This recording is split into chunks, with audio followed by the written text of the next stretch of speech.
करोड़पति पति। सूरज के जीवन का एक ही फंडा था कि मेहनत तो गधा भी करता है, घर बैठे जो कमाए समझदार वही होता है। इसीलिए उसने कभी नौकरी ही नहीं ढूंढी। इस बात से हालांकि उसकी पत्नी शिखा बिल्कुल भी अग्री नहीं करती थी, पर फिर भी सूरज को समझाना बेकार था। टीवी में कैसे बनोगे करोड़पति का ऐड देखकर उसे लगा कि बस अब तो घर बैठे ही वो करोड़पति बन सकता है, और उसके पीछे उसने अपने सारे सोर्सेस एक्टिव कर दिए।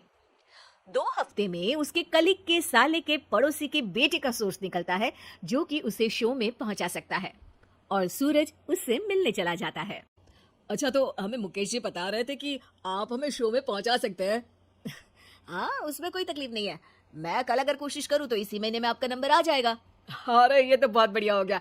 अच्छा, वो सिलेबस और क्वेश्चन पेपर का कोई जुगाड़ है क्या? उसका तो कोई जुगाड़ नहीं है। तो वो वाकई में कुछ भी पूछ सकते हैं? हाँ, वो तो बच्चन जी पर है, जो पढ़ते हैं वो पूछ लेते हैं। पहली कोशिश फेल होने पर अब सूरज के सामने एक बहुत बड़ा सवाल था कि आखिर जवाब कहाँ से लाए। तब शिखा ने एक सजेशन दिया, क्यों ना सूरज अपने चचेरे भाई सुमित से मदद मांगे, जो कि यूपीएससी की तैयारी कर रहा था। हालांकि इतनी मेहनत करना सूरज को समझ में नहीं आता था, पर कोई और रास्ता ना मिलने पर वो आखिर सुमित से बात करता है। अरे सुमित, हमारा कैसे बनोगे करोड़पति के लिए सिलेक्शन होने वाला है। तुम हमें थोड़े चिट बनाने में मदद करोगे क्या? अरे भैया, चिट बनाए तो सालों हो गए, उसमें हमारा एक्सपर्टीज नहीं है, बल्कि आप बोलो तो हम आपकी पढ़ने में जरूर मदद कर सकते हैं। हट, कैसे अनाप शराब बातें कर रहा है तू। सूरज ने सुमित को मना तो कर दिया था, पर तैयारी करने के सिवाय कोई चारा उसे दिख भी नहीं रहा था, खासकर जब 12 के पेपर लीक करने के एक्सपर्ट शुक्ला जो भी हाथ जोड़ लेते हैं। आखिर सूरज को सुमित के पास जाना ही पड़ा, और उसने सुमित और शिखा से वादा किया कि वो बहुत मेहनत करेगा। 1 महीने की तैयारी के बाद फाइनल हुआ कि शो से 1 हफ्ते पहले एक ट्रायल खेला जाएगा, जहां पर सारे रिश्तेदार ऑडियंस की जगह पर होंगे और शिखा सवाल पूछेगी। दूर दराज से भी रिश्तेदार आकर हाजिर हो गए देखने कि आखिर कैसे बनेगा सुमित करोड़पति। सब कुछ सेट था, और इतने में सूरज आकर अपना स्पीच देता है। ये 1 महीना मेरे लिए आसान नहीं था, पर अपने भाई सुमित और अपनी पत्नी शिखा की मदद से मैं इतनी दूर पहुंच पाया हूँ। मेरे मम्मी पापा के आशीर्वाद ने भी बहुत साथ दिया है मेरा। मैं उम्मीद करता हूँ कि आज के शो में आप लोगों को बहुत मजा आएगा। साक्षी पहला सवाल पूछती है, और पूरे कमरे में सन्नाटा छा जाता है। इंडिया में कितने स्टेट्स हैं? 3, सॉलिड, लिक्विड और गैस।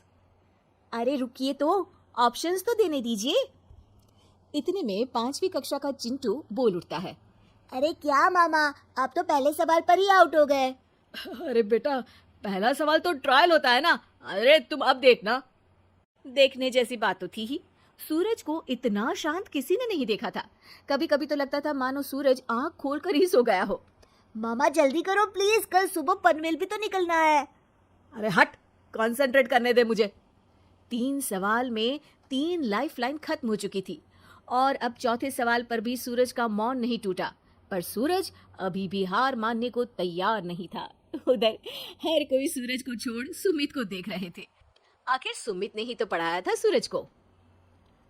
गजब बेइज्जती है यार। अरे बेटा, तो बाप का, दादा का, भाई का, सबका नाम बुड़वाएगा। अरे 3 लाइफलाइन ले ली तो भी तेरा कुछ नहीं होना है। अरे कोई इतनी बात करता है क्या शो पर?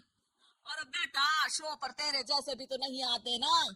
सूरज की ये जंग आखिर 1 घंटे बाद 5वें सवाल पर खत्म हो गई, जब उसने इंडिया के नेशनल बर्ड का नाम कहा, कौवा। अरे बेटा, मजा तो बहुत आया, बस थोड़ा टाइम पर खत्म होता तो आनंद भी आ जाता। ताने बारिश के बूंदों की तरह बरस रहे थे, और सूरज को भी समझ आ रहा था कि ये करोड़पति बनना शायद उसके बस के बाहर की बात है, पर वो आखिर ये बात मान कैसे लेता। वो सख्त लौंडा जो ठहरा, उसने सोचा कि बेइज्जती तो हो ही चुकी है, पर अगर मैं हार नहीं मानूं तो शायद कुछ हो सकता है। शिखा, तुम देखना, असली शो में आग लगा दूंगा, आग।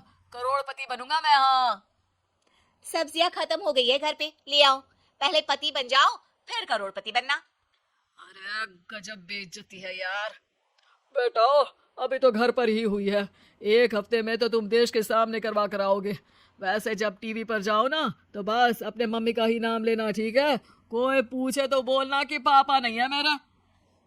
अरे पढ़ाई की, पेपर निकलवाए, इतने सारे लोगों को खाना खिलवाया, क्या फर्क पड़ा? इसीलिए मैं कहता हूं कि मेहनत तो गधा भी करता है, घर बैठे जो कमाए वही सिकंदर। लेकिन मामा, गधे भी जानते हैं कि हमारा राष्ट्रीय पक्षी मोर है।